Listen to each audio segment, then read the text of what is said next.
Alhamdulillah, Bismillah wa salatu wa salam ala Rasulillah, amma ba'd. Chapitre numéro 35, Isa ibn Maryam, Jésus, fils de Marie, alayhi salam, sur lui la paix. L'adorateur d'Allah, son messager et fils de son adoratrice, que la meilleure bénédiction d'Allah et son salut soit sur lui. La famille de Imran, le Très-Haut a révélé au début de la sourate Ali Imran, 83 versets, réfutant les chrétiens, ceux qui ont prétendu que Allah a un fils, sa gloire transcende bien haut ce qu'ils disent. Parmi ces derniers, une délégation de Najran, donc au sud-ouest de l'Arabie, s'était rendue auprès du messager d'Allah, sallallahu alayhi wa sallam. Ceux-ci se mirent à énoncer leurs erreurs sur la Trinité et ses personnes, prétendant que Allah Ta'ala est le troisième d'une triade, l'essence sacrée, Isa et Maryam, selon les nuances divergentes entre leurs sectes. Allah subhanahu wa ta'ala a fait alors descendre le début de cette sourate où il a montré que Isa alayhi salam est un adorateur. Abd. Abd signifie l'être soumis, la personne, la créature, l'esclave, le serviteur, l'adorateur, dans le sens où toute créature, quel que soit son état, est adoratrice d'Allah. Donc il a montré que Isa est un abd parmi les adorateurs d'Allah subhanahu wa ta'ala. Il l'a créé, lui a donné son image dans la matrice, comme il a donné une image aux autres créatures. Il l'a créé sans père, comme il a créé Adam alayhi salam, sans père ni mère. Et le Très-Haut, qu'il soit glorifié, lui dit soit, et il y a exposé l'origine de la naissance de sa mère Maryam et son état, comment elle fut enceinte de son fils Isa. Il a aussi précisé cela dans la sourate Maryam. Nous allons parler de tout cela avec l'assistance d'Allah et son excellente direction. Le Très-Haut a dit, lui qui est le plus véridique de ceux qui parlent, Allah a choisi Adam, Nuh, la famille d'Ibrahim et la famille de Imran sur les mondes, une descendance dont les uns sont issus des autres, et Allah est audient, omniscient, mentionne lorsque la femme de Imran dit « Seigneur, je te destine en vœu ce qu'il y a en mon ventre, entièrement voué à toi. Accepte cela de moi, tu es l'audient, l'omniscient. » Lorsqu'elle accoucha d'elle, elle dit « Seigneur, j'ai enfanté une fille, or Allah sait mieux sur ce qu'elle a enfanté, et le garçon n'est pas comme la fille. Je l'ai appelée Maryam, et je demande ta protection pour elle et sa descendance contre Shaitan, le lapidé. » Donc son Seigneur l'accepta par une belle acceptation, la fit croître par une belle croissance et la confia à la tutelle de Zacharia. À chaque fois que Zacharia entrait au mihrab, donc c'est une pièce surélevée, elle-même appelée mihrab, dans laquelle Maryam se consacrait à l'adoration d'Allah, du côté du mihrab de l'oratoire. Donc, à chaque fois que Zacharia entrait au mihrab, où elle se trouvait, il découvrait auprès d'elle une nourriture. Il dit « Oh Myriam, d'où te provient cela ?» Elle répondit « Cela vient d'Allah. Allah pourvoit de ressources qui il veut sans compter. » Le Très-Haut mentionne comment il a choisi Adam alayhi salam et les élus de sa descendance, ceux qui suivent sa loi et observent son obéissance. Il spécifia ensuite en particulier la famille de Ibrahim, les fils d'Ismaïl entrent dans celle-ci. Puis il cita la famille pure et excellente qui était la famille de Imran, le père de Myriam, que le salut soit sur elle. Il s'agit de Imran ibn Basham, ibn Amun, ibn Misha, ibn Hasqiya, ibn Ahriq, ibn Mutham, ibn Azazia, ibn Amsiya, ibn Yahush, ibn Ahrihu, ibn Yazim, ibn Yahfashat, ibn Isha, ibn Iyan, ibn Ruhbu'am, ibn Suleyman, ibn Dawood, d'après Mohammed ibn Ishaq. On a dit Myriam, fille de Imran, ibn Mathan, ibn al-Azar, ibn al-Layud, ibn Akhnar, ibn Saduq, ibn Ayaz, ibn al-Yaqim, ibn Yahboud, ibn Zariyabil, ibn Shartal, ibn Yuhina, ibn Barsha, ibn Amun, ibn Misha, ibn Iskal, ibn Ahaz, ibn Musam, ibn Azriya, ibn Yuram, ibn Yushafat, ibn Isha, ibn Iba, ibn Ruhbuham, ibn Suleyman, ibn Dawood, d'après Abu al-Qasim ibn Asakir. Cela diffère de ce que Mohammed ibn Ishaq a mentionné. Il n'y a pas de divergence sur le fait qu'elle soit de la descendance de Daoud, alayhi salam. Son père, Imran, était celui qui célébrait la prière parmi les fils d'Israël. Sa mère, Hana, était la fille de Farqoud ibn Qabil et était du nombre des adoratrices. Zacharia, le prophète de cette époque, était le mari de la sœur de Myriam, Ashia. Pour la plupart des savants, on a dit aussi qu'il était le mari d'Ashia, tante maternelle de Myriam, Wallahu a'lam. Donc section 1, le vœu de la mère de Myriam. La mère de Myriam ne pouvait avoir d'enfant. Elle vit un jour un oiseau donner la béquille à son petit et elle eut alors le vif désir d'un enfant. Elle fit le vœu. si elle devenait enceinte, de consacrer son enfant à Allah subhanahu wa ta'ala, à savoir d'en faire un legs pieux pour la mosquée de Bayt al-Maqdis. Elle eut ses règles à cet instant, et quand elle s'en purifia, son mari s'y lia à elle charnellement, et elle fut enceinte de Myriam, alayhi salam. Lorsqu'elle accoucha d'elle, elle dit: Seigneur, j'ai enfanté une fille. Or, Allah en sait mieux sur ce qu'elle a enfanté. Wada'at. On a lu aussi Wada'atu, et Allah en sait mieux sur ce que j'ai enfanté. Et le garçon n'est pas comme la fille. Pour le service de la mosquée à cette époque, ils faisaient vœu de mettre leur fils comme serviteur de la mosquée sainte, donc de Bayt al-Maqdis. Je l'ai appelé Maryam. On en tire argument pour prénommer l'enfant au jour de sa naissance. Cela est aussi attesté par le hadith rapporté dans les deux sahih d'après Anas. Celui-ci apporta son frère nouveau-né au messager d'Allah sallallahu alayhi wa sallam, qui frotta son palais avec une date qu'il avait mâchée et l'appela Abdallah, l'adorateur d'Allah. Quant au hadith d'Al-Hassan d'après Samura, le prophète sallallahu alayhi wa sallam a dit tout nouveau-né est un gage. Tout nouveau-né est un gage. Donc, kullu ghulamin, hein, rahinatun bi'aqiqatihi tudbahu anhu yawma sabi'ihi wa yusamma wa yuhliq ra'usu.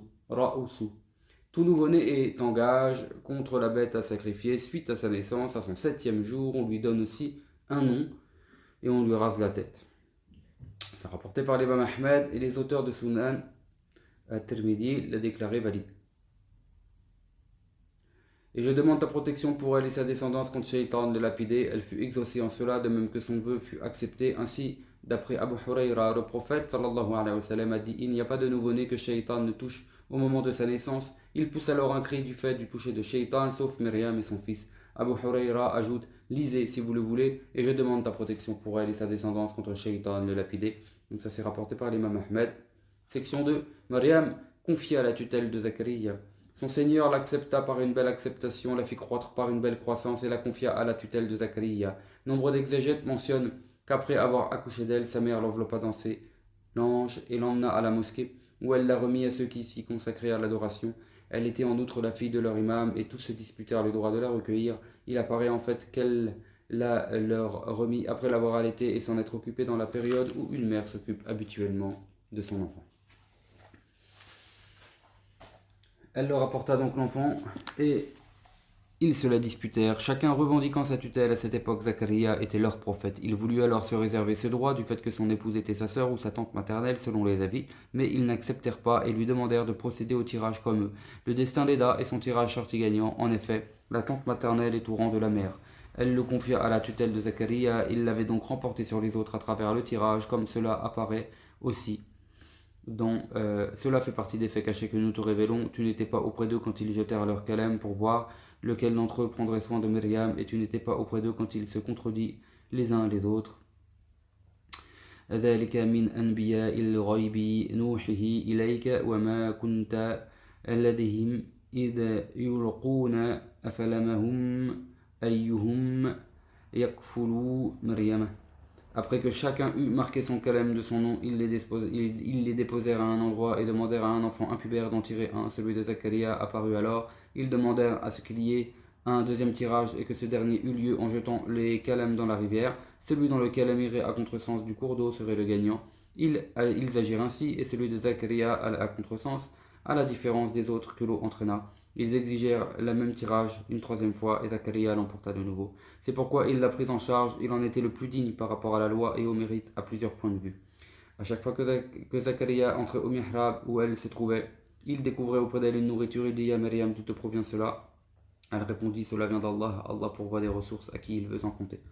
Donc les exégètes mentionnent ce qui suit. Zacharia aménagea pour elle un lieu noble de la mosquée où nul autre qu'elle ne pouvait entrer. Elle y adorait Allah nuit et jour et se chargeait de l'entretien de la mosquée. Quand venait son tour, cela se passait ainsi, à tel point qu'on l'a citée en exemple parmi les fils d'Israël.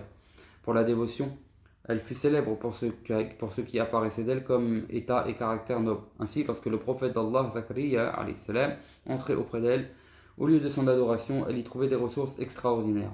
Il trouvait les fruits d'été en hiver et les fruits d'hiver en été. Il lui demandait: d'où te provient cela? Cela vient d'Allah, disait-elle. Allah pourvoit de ressources qui il veut sans compter. C'est là que Zacharia désira avoir un enfant à lui, bien qu'il fût très âgé.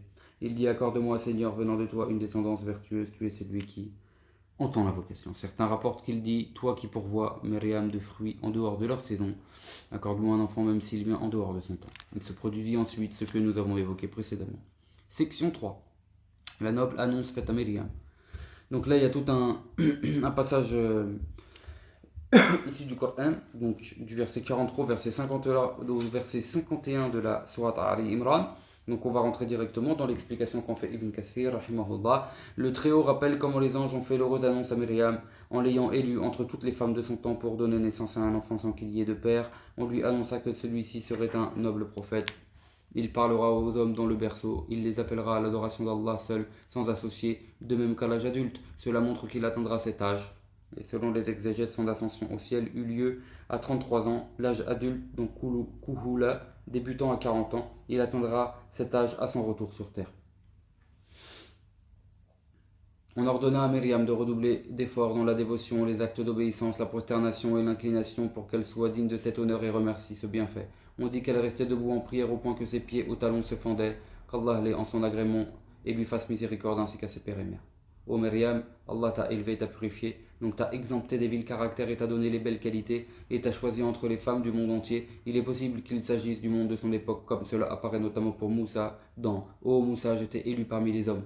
Et pour les fils d'Israël, nous les avions choisis avec science sur toutes les créatures. Or, il est bien connu qu'Ibrahim a plus de mérite que Moussa et que Mohammed sallallahu alayhi wa sallam a plus de mérite que les deux. De même, cette communauté est meilleure que toutes les communautés antérieures. Elle est plus nombreuse, plus méritoire en science et plus bénie dans ses actions que les fils d'Israël et les autres. Il est possible de même que, étant choisi entre les femmes du monde entier, conserve sa globalité. Elle serait alors la meilleure des femmes du monde d'entre celles qui ont précédé et celles qui viendront après elle.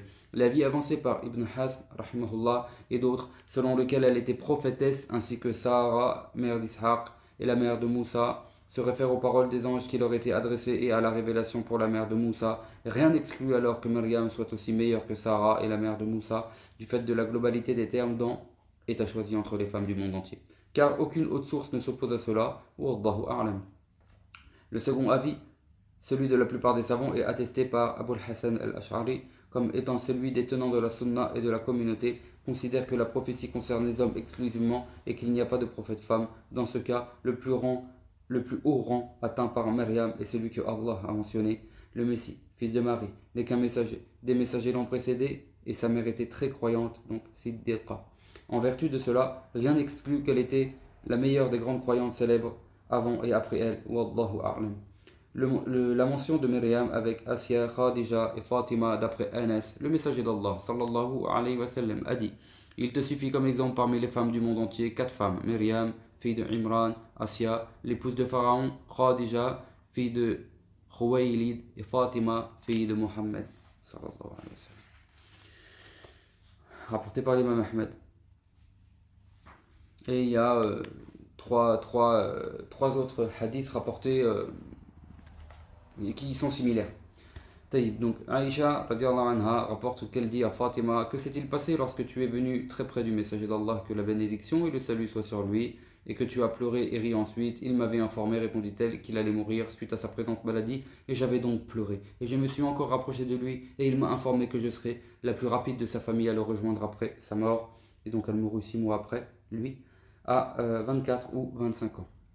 Et que j'étais donc la plus illustre des femmes du paradis, si c'était Myriam, fille de Imran, et alors j'ai ri. Donc ça est rapporté par Abu al-Qasim al-Barawi. Cela implique que Myriam et Fatima ont le plus de mérite parmi les 4. Et d'autre part, l'exception peut signifier que Myriam a le plus de mérite ou bien que les deux s'égalent.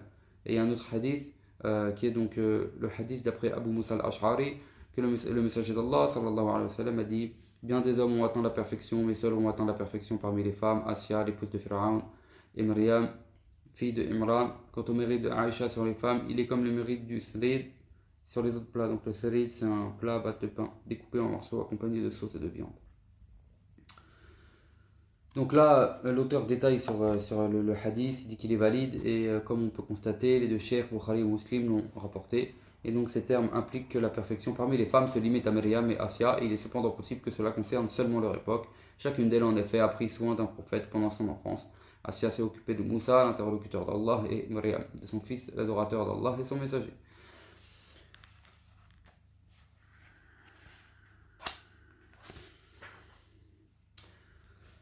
Et on va s'arrêter là, Inch'Allah. Wallahu a'lam. Subhanakallahumma wa bihamdik. Ashhadu an la ilaha illa anta astaghfiruka wa atubu ilayk.